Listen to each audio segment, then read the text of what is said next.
Hello guys, update pa rin po tayo dito sa Bagyong Carina, dito sa may Lambakin na 4B. Kung makikita ninyo, halos lagpas na ng kalahating bahay ang baha rito at patuloy pa rin yung pagbuhos ng malakas na ulan.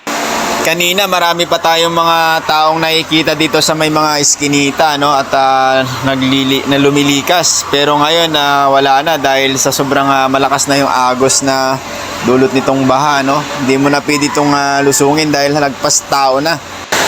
Panigurado po ay marami na naman pong nasirang gamit ang ating mga kababayan dito sa may Lambakin dahil po dito sa Bagyong Carina, dahil po inabot yung kanilang buong kabahayan. At kung makikita mo, hindi mo naman pwedeng lahat ay ilagay sa evacuation center ang iyong mga gamit dahil nga biglaan itong pagtaas nitong baha.